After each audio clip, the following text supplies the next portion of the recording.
Hello, everybody. You know me. Okay, no, you don't, but you know who I am. I'm Misa J, and was it worth it for WWE Raw? We'll get to everything very, very shortly.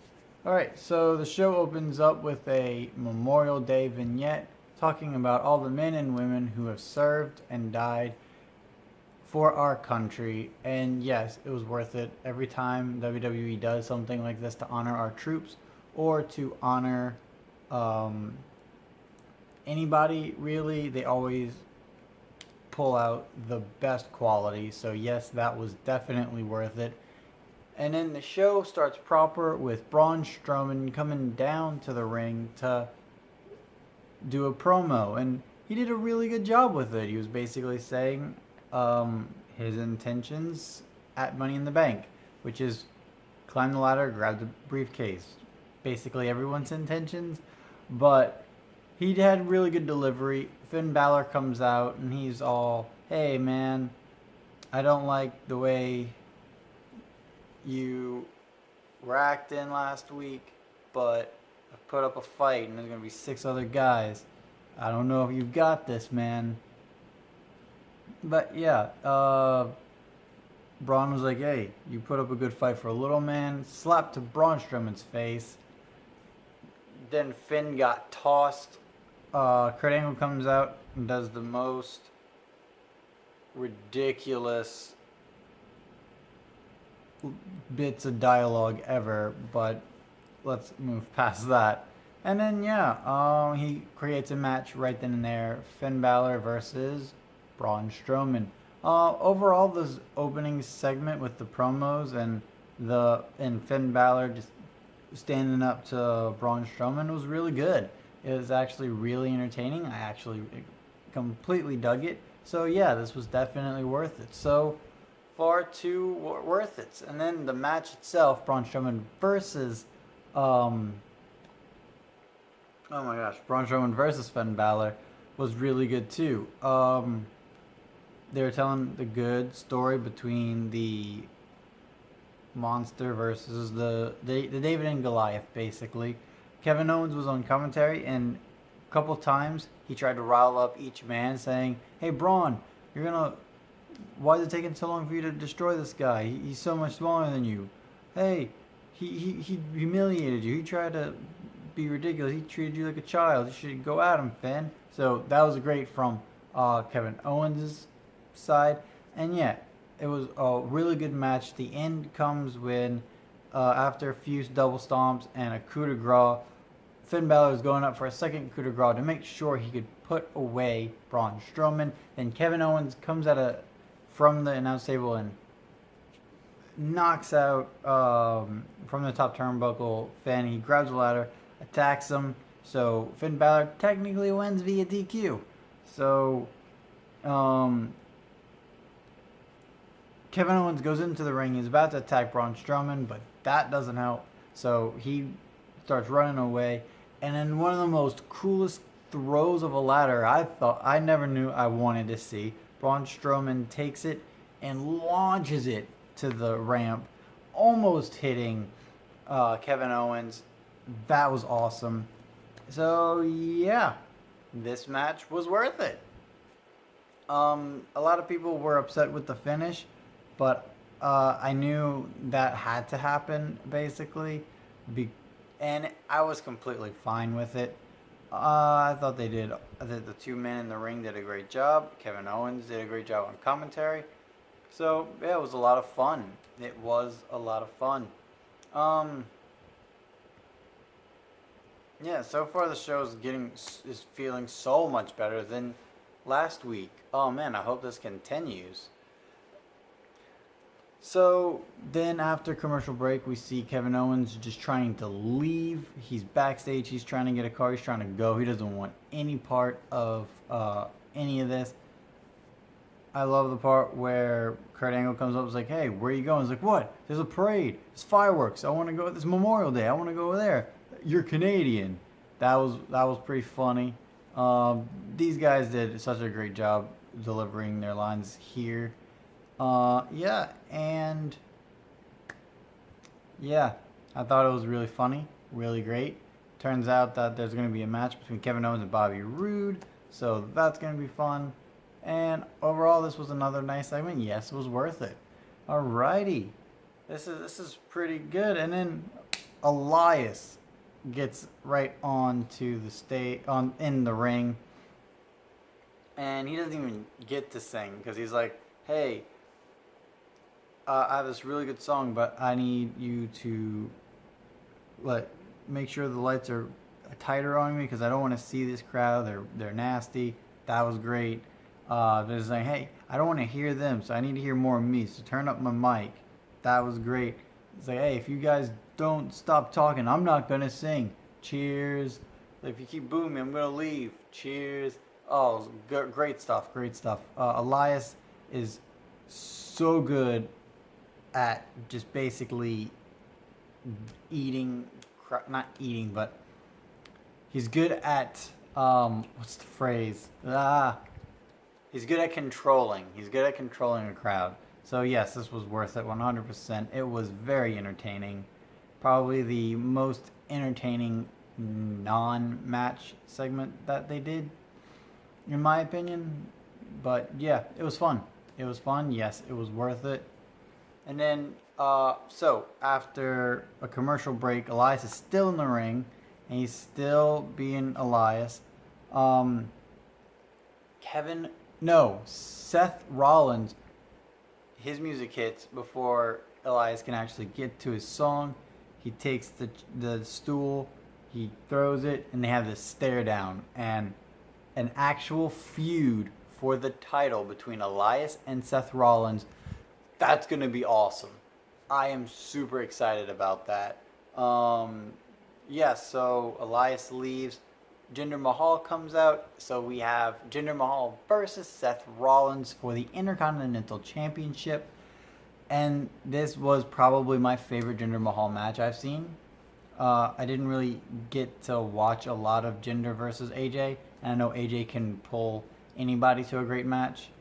But I thought Seth Rollins, if this was a test to see if Seth Rollins was ready for like the biggest push with a big feud to carry anybody, this match proved he could carry anybody because this was a very fun match. I really enjoyed it. Great back and forth. Great back and forth. So this is the second match, and a lot of people that I've seen absolutely hated the finish, and they said, "Oh, it's another DQ finish. It was too close to the other DQ finish." But personally, I didn't have any problem with it. I thought it was completely fine. Different style of DQ finish, of course. Seth Rollins goes after he gets hit with a steel chair, and last week he gets hit by a steel chair. He sees the steel chair still there. He goes and grabs it, and he just starts beating the holy heck out of Jinder Mahal and Sunil Singh, just battering him. Chases them up the up ramp, and yeah, just he gets his revenge off of what Jinder Mahal did to him last week and earlier in the match. So I thought it was completely fine, completely warranted. After that, he's just standing on the announce table. It's like, yeah, no one messes with me. I'm the champ. And then out of nowhere, which it was angled perfectly, edited perfectly. Elias comes and bashes Seth Rollins with his guitar. Seth Rollins takes a crazy bump onto the floor off the announce table. Oh, it was good stuff. It was great stuff. In my complete opinion, from the start to the finish of back to commercial break with Elias, all the way to Elias attacking Seth from behind, I thought this was a great segment, and probably my favorite Probably my favorite so far. And yeah, I absolutely loved it. I absolutely loved it. Seth Rollins is doing amazing work. Yes, it was worth it. I can't wait to see where they go from here. And yeah, it was good stuff. After a commercial break, we see Seth Rollins on a stretcher, and you think, oh, drat, he's gonna have to be stretchered out, but he's like, no, I'm walking on my own power, just to give that much. Yeah, I'm a strong champion. And that was really cool. So, the whole first hour was worth it. Wow, this was a lot of fun. I absolutely loved this. All right, then we had Nia Jax versus Michelle Webb, and oh boy, and this is where things go downhill fast. Like that first whole segment, right? That whole first whole bit was the best part of the show, and that's not a good thing. It's backlash all over again for Raw. But yeah, Nia Jax comes out, and Ronda Rousey interrupts her music, and she's on an announce table. She cannot do announcing at all. She's horrible on the mic. Train her, like teach her, because if you don't, it's gonna be horrendous. Because it's horrendous. Anyways, yeah, so basically, Nia Jax has turned heel out of nowhere and has started to become a bully. Apparently, Alexa Bliss was right all along. Nia Jax is the bully, and we should have been behind Alexa Bliss this entire time. I know I was behind Alexa Bliss this entire time. And I actually hope Alexa Bliss wins the Money in the Bank to get to intervene and win the championship and get just... Yeah, I know a lot of people are like, oh, it's too soon. No, it's not too soon. Forget Nia Jax. She's a lost cause at this point. Forget Ronda Rousey. She's not ready. Give it back to Alexa because she can do wonders. Wonders. Anyways, let's move forward on to this. This was a horrible, horrible booking decision. Turning Nia Jax heel as a bully after having a feud with someone about bullying. Stupid. Then... oh boy. Then having Ronda Rousey at the announce table, not saying anything, just watching and being like, oh, okay, oh yeah. And then at the end, just completely burying Ronda with the whole, that's your intimidating look? I think it's humorous. Ha ha ha ha. It's cute. You're cute. You're cute, Ronda. I was like, what was the point of any of this? No, it wasn't worth it. Let's move on. Alright, so then we had the Woken Universe, or the Leader of Worlds, Bray Wyatt and Matt Hardy versus the Ascension, and this is exactly what you think it is. Squiggity Squash. The Woken Universe wins. So yeah, the Woken Universe has taken out Miztourage when they were still called the Miztourage.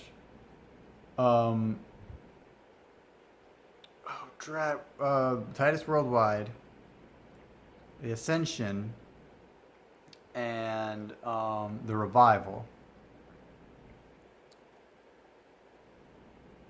We have Heath Slater and Rhino. And we have the B team, which is Miztourage's undefeated persona. And we have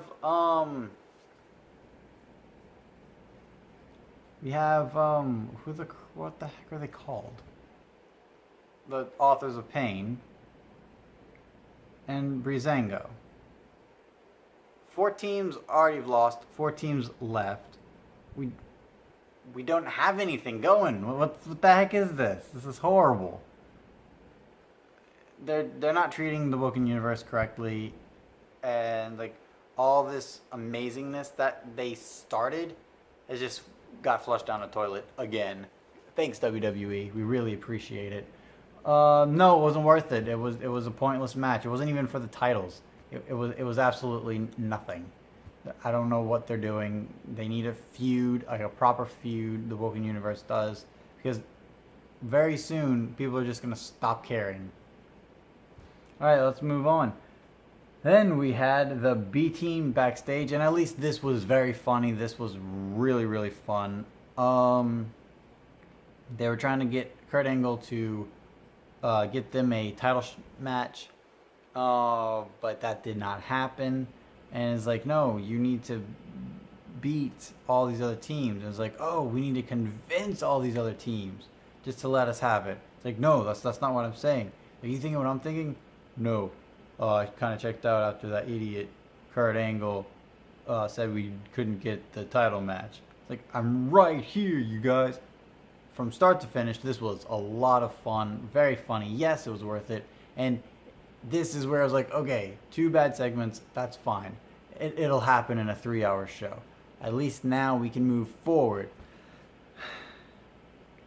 And then we had Bobby Roode versus Kevin Owens. And for what it was a good match. It wasn't the most fast-paced. It wasn't Jinder versus Seth or Finn versus Braun. But in hindsight, it's still a good match. It was still entertaining. So, yay for that. Good back and forth after a sneaky little roll-up. Kevin Owens does get the win here. 1, 2, 3. And yeah, it was fine. It was a good match. After the match, Braun Strowman's music hits. He gives 2 power slams to Kevin Owens, 1 standing, 1 running, and then Bobby Roode is acting like a complete idiot. It's like, yeah, oh yeah, and then Braun Strowman's like, are you bloody kidding me? No. Running power slam to Bobby Roode. Braun Strowman is the monster standing tall. Yes, it was worth it, especially at the end. The end definitely saved this because you're still building up this monster of a man, Braun Strowman. So I really hope he wins. I hope they give both briefcases to Raw this year. You could do the whole one on one show, one on the other next year. I hope it's both on Raw. I hope Alexa Bliss wins, and I hope Braun Strowman wins, because we need to get that title off of Brock Lesnar as soon as possible, and that's like the best way to do it without making either man look weak. And we need to get the title off of Nia Jax and not give it to Ronda Rousey. And Alexa Bliss getting it and cashing in is the only way to do that without anybody looking super weak. So yeah, this was worth it. All right, let's move on. Then we had Sami Zayn come out, and it was fine. He apologized for last week's horrendous mess of a segment, and then turned on the crowd. Sami Zayn's great on the mic, and he does good stuff. He was fine, and he was able to get the crowd to give him some heat. That was nice. Bobby Lashley comes out. Too many Bobbies. Oh boy. Just like there's too many Drews. Bobby Lashley comes out, and he's all like, hey, you know what? We're going to settle this in the ring at Money in the Bank. I challenge you. He goes out for a handshake. Sami Zayn shakes, is like, I'm going to hula kick that stupid smile off of your face. That was awesome. And then the Bobby Roode just crushes Sami Zayn's hands. And it's like, okay, I'm going to destroy you. And he just leaves. And yeah, it was fine. It was worth it. Sure, why not? I had no problems with it. I thought Sami Zayn was good. I thought Bobby Lashley was the best he's been in a while, especially with the whole hand crushing scenario. So yeah, it was worth it. Why not? Then we had Drew McIntyre versus Chad Gable. I like what they're doing with Drew, but not at Chad Gable's expense. Also, it would have been better if it was a proper match. So I'm just going to be as quick as what this was. No, it wasn't worth it. It was a squash match at Chad Gable's expense, unfortunately. And after the Claymore, 1, 2, 3, Drew McIntyre wins. No, it wasn't worth it. I like Drew McIntyre and I like Dolph Ziggler and I like them together and I like their expressions. I like their acting. I like what they're doing. It's just, you know, just not at Chad Gable's expense. Ugh. Okay, moving on. All right, so we had the B Team Barbecue. I didn't care for it. I thought, again, too many people getting the wrong kind of scenario happen to them. Rhino gets choked on through a table. What was the point of that? It was starting to be funny, and then they just went downhill. Unfortunately, it wasn't funny to me. I thought what the B team did before and what Kevin Owens did before, that was funny, but this failed to hit the mark for me. Yeah, so no, it wasn't worth it. I don't even feel like discussing what really happened because it was a lot of nothing. So let's move on. All right, so the thing that was hyped up last week, hyped up today, Monday, hyped up so much, was the 7-woman gauntlet match. The last chance for these women to move on to the women's Money in the Bank ladder match, to get that final spot.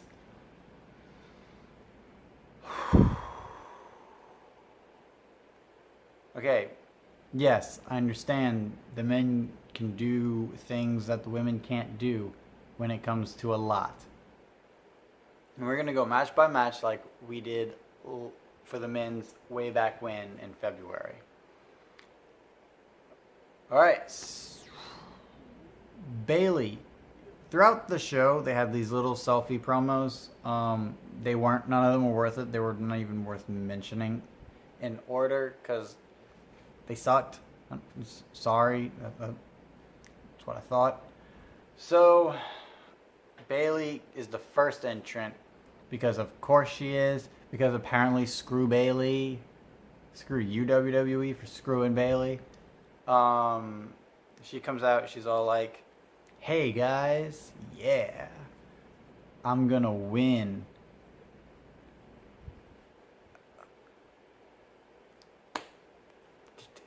Wasn't delivered very well, and it was very unconvincing. All right, so her first opponent in the gauntlet match is Liv Morgan. And after a quick Bailey to belly, literally a quick one. Like she's walking up to her, ding, ding, ding, Bailey to belly, boom, 1, 2, 3, Bailey moves on. It continues in the gauntlet match. No, this wasn't worth it. Why would you do that to Liv? What was the point of doing that to her? The correct answer is there was no point. Like, what was this? I'll get to the actual thoughts of the full-on gauntlet match in a bit, but dang it, no. Wasn't worth it. All right, Sarah Logan comes out. And she fares better than Liv Morgan, but after a minute and a roll-up, Sarah Logan's eliminated. No, it wasn't worth it. You didn't even give these women time to actually wrestle. It was so stupid. It was so bloody stupid. Then what you think would be a saving grace, Liv Morgan comes in, she starts beating her up, the headbutt thingy, and then Liv Morgan's finisher. I don't know what they're called, but 1, 2, 3. Well, not 1, 2, 3. Then Ruby Riott comes out. It's like, oh yeah, here we go. They go to commercial. They're back from commercial, and basically, Ruby Riott is squashing Bailey. Bailey has the last chance hope, but then Riott kick, 1, 2, 3. Bailey's eliminated. We didn't even get to see any of this match because it went straight to commercial. When by the time it came back, the match was already done. No, it wasn't worth it. Good, you're doing a great job, WWE. Like, holy stinking crud. Okay, let's then Dana Brooke comes out, and then Dana Brooke gets some good offense in, and then when she's about to go for a second clothesline. Whoa, right kick, 1, 2, 3. No, it wasn't worth it. You didn't even give them time to actually wrestle, to put on a performance. The story of the gauntlet match from the men was 1,000,000 times better than this. And you didn't even have to have them. You could give them the final hour and give someone a 30-minute run. These women can do that. But no, you didn't even do that. You didn't even do that. So whatever. Let's move on. Let's move on. Then we had Mickie James comes out. She's the hometown hero, and she loses. At least, yeah, it was good back and forth, but she loses. What was the point of that? What was the point of that? There was none. And Ruby wins by pulling the tights, but whatever. No, it wasn't worth it. And then Sasha Banks comes out. And I'm just gonna do what WWE did with this gauntlet match and rush it. Sasha Banks win with the bank statement. No, it wasn't worth it. She was the wrong person to go into the Money in the Bank. Sorry, when it comes to storyline, she's the wrong person to be there. Ruby Riott fares better there. I don't know why any of the Riott Squad is not in that match. Natalya didn't need to be there. Sasha Banks didn't need to be there. What the crud? No, this gauntlet match sucked. Okay, I know people were like, oh, it starts getting picked up at the end. No, it sucked. As a story of a gauntlet match, it sucked. Because not only was it ordered poorly, but the wrong people won. And the ending of some of the matches were horrendous. And it felt rushed. It felt ridiculously rushed. I hated it. I absolutely hated this. It just by the time Nia Jax turned heel for no good reason, it just started slowly leaving. And good job, you screwed up again, WWE. You screwed up again. That overall, no, it wasn't worth it. Watch the first hour and then you're done. Maybe watch a little bit of the B team. Maybe watch Bobby Roode and Kevin Owens. But after that, just get rid of it because it was pointless. I told everyone Ruby Riott is the right one to go, but it's probably going to be Sasha Banks. And I was right. And I don't want to be right about that. I don't want to be right about that. Mickie James or Ruby Riott would have been a better decision. And now every single woman is a face, except for Alexa Bliss, the woman who got the biggest face pop when she qualified for her match. So, yay, good job. Good job, WWE. You're doing so good. You're doing so good. That's it for me. No, it wasn't worth it. I'm sorry. WWE, do better next week. Do better next week. Please give us some likes if you like the video. Give us those sexy likes. Don't forget to share to all of your friends and enemies. If you like what we do, please hit the subscribe button and become a part of the Smarky family. And then hit the notification bell so that way you are notified when we go live. We go live most pay-per-views and every Sunday from 1 to 2-ish. We have our podcast shooting with the Smarky family. It's a lot of fun. And you want to be notified when that happens and when our new videos go up. So hit the bell, subscribe, and follow me on Twitter at IsaJ_STP. Thanks again so much for watching, and until next time, it will be awesome.